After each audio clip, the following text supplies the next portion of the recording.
Bismillahirrahmanirrahim. Assalamualaikum warahmatullahi wabarakatuh. Kembali lagi di channel Pena Pencari Hikmah. Kali ini kita akan bahas kisah orang alim dan iblis. Jangan lupa sukai video ini, komen dan berlangganan, serta bagikan video ini agar bermanfaat bagi semua.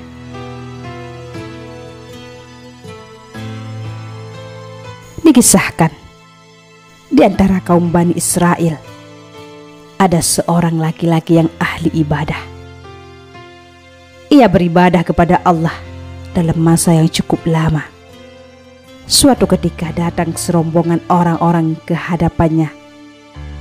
Seraya berkata, "Ya Syekh, ada suatu kaum di antara kami di sini yang menyembah pohon, bukan menyembah Allah Subhanahu wa Ta'ala." Mendengar kabar tersebut, maka laki-laki alim itu marah. Kemudian mengambil kapak dan disandangkannya di atas pundaknya dan bergegas pergi menuju pohon yang disembah untuk ditebang. Setelah dekat dengan pohon itu, ada seorang laki-laki tua menyambutnya. Ternyata dia itu adalah iblis yang sedang menyamar dan berkata, "Hendak kemana engkau?" "Ya Syekh, aku akan menebang pohon ini," jawab orang alim. "Peduli amat engkau dengan pohon ini, sehingga engkau rela melepaskan waktumu untuk beribadah, dan engkau meninggalkan kesibukanmu dengan dirimu dan memusatkan dirimu untuk selainnya," kata iblis. "Sesungguhnya ini juga termasuk ibadah," jawab orang alim. "Jika engkau mau menebang pohon ini, maka aku tak akan tinggal diam. Aku akan menghalangimu untuk menebangnya," kata iblis. Lama-kelamaan iblis dan orang alim itu bertengkar dengan kata-kata. Suasana semakin memanas dan akhirnya terjadilah perkelahian sengit. Dan yang unggul adalah orang alim dengan membanting iblis lalu menindih dadanya. Dalam posisi kalah tersebut, maka iblis berkata seraya memelas, "Lepaskan aku, supaya aku bisa bicara denganmu." Mendengar iblis berkata demikian, maka orang alim itu berdiri dan meninggalkan iblis. Ditinggal seperti itu, iblis berkata, "Hai Kisana, sesungguhnya Allah telah menggugurkan kewajibanmu ini darimu dan tidak mewajibkannya atas dirimu. Engkau menyembahnya. Allah mempunyai nabi-nabi di muka bumi ini. Andaikan Allah menghendaki, niscaya Dia mengutus mereka kepada penduduk bumi dan menyuruh mereka menebang pohon ini. Walau bagaimanapun, pohon ini tetap harus aku tebang," jawab orang alim bersikeras dengan niatnya. Lalu iblis kembali menyerang orang alim tersebut, dan tetap iblis kalah lagi. Kembali orang alim itu membantingnya dan kembali menindih dadanya iblis.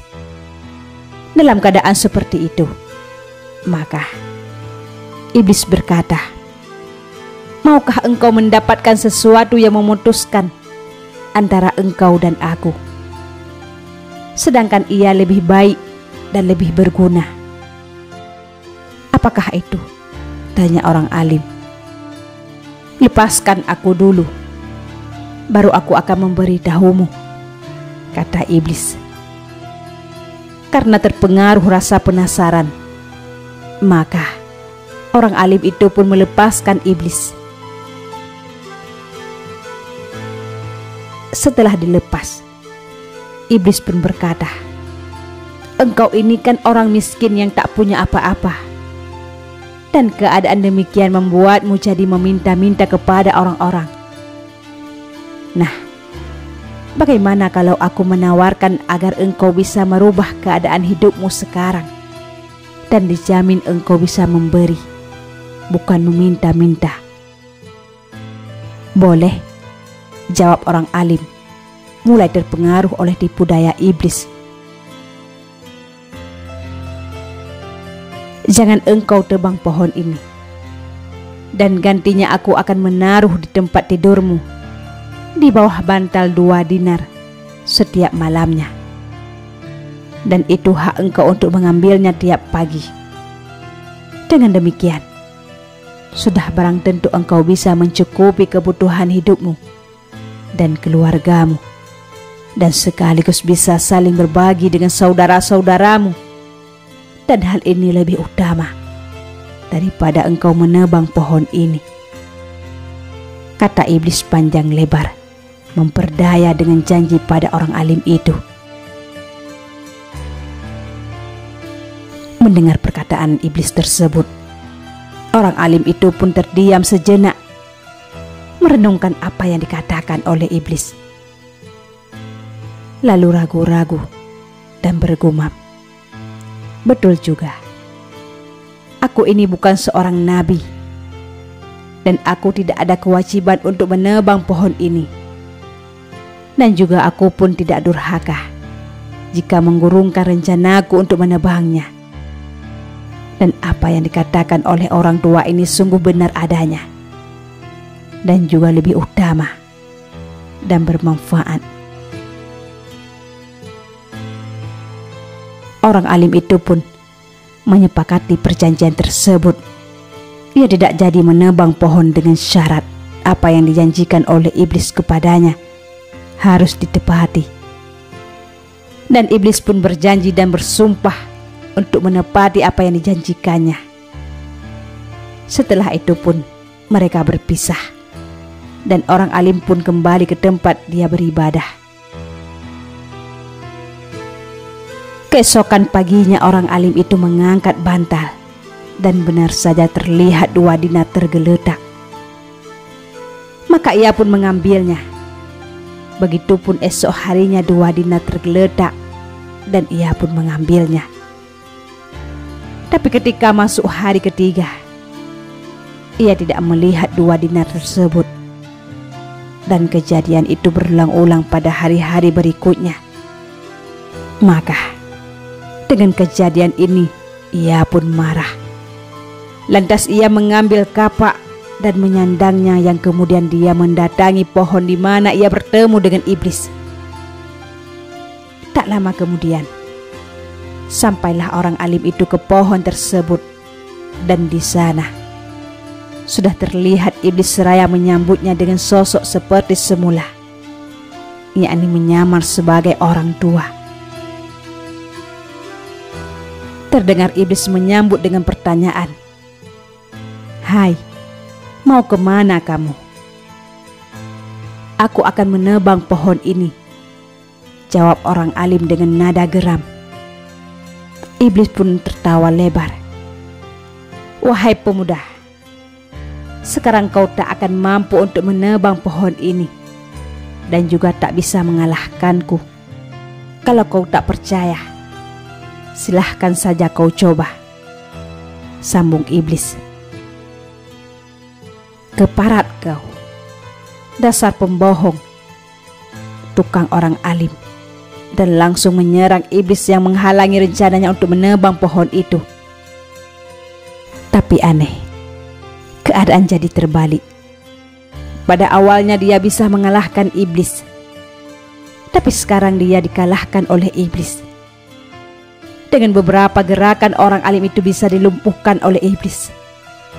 Dan iblis pun berkata sambil menindih orang alim tersebut, "Hentikan rencanamu untuk menebang pohon ini jika engkau ingin selamat. Tapi jika engkau tetap bersikeras untuk menebangnya, maka aku akan membunuhmu." Mendengar perkataan iblis demikian, maka Orang alim itu semakin geram dan berusaha untuk lepas. Namun apa daya, dia lemas kehabisan tenaga. Merasa dirinya kalah, maka orang alim itu pun balik bertanya pada iblis, "Kenapa jadi begini? Apa yang menjadikanmu kuat? Padahal dulu waktu pertama kali aku berkelahi denganmu, dengan mudahnya aku bisa melumpuhkanmu. Tapi kenapa sekarang menjadi terbalik?" Iblis pun tertawa lebar. "Dulu ketika pertama kali kita bertemu, engkau merencanakan menebang pohon ini dengan niat ikhlas karena Allah. Dan tujuanmu hanya satu, yakni ridha Allah. Maka Allah memberikan kekuatan sehingga engkau bisa mengalahkanku. Tapi sekarang engkau datang untuk menebang pohon ini dan melawanku. Niatnya sudah berbeda, bukan karena Allah, tetapi karena engkau tidak menemukan apa yang aku janjikan. Jadi rencana dan niatmu sudah berubah, maka aku bisa mengalahkanmu," sambung iblis menjelaskan. Wallahu a'lam bishawab. Mudah-mudahan ini bermanfaat bagi kita semua. Assalamualaikum warahmatullahi wabarakatuh.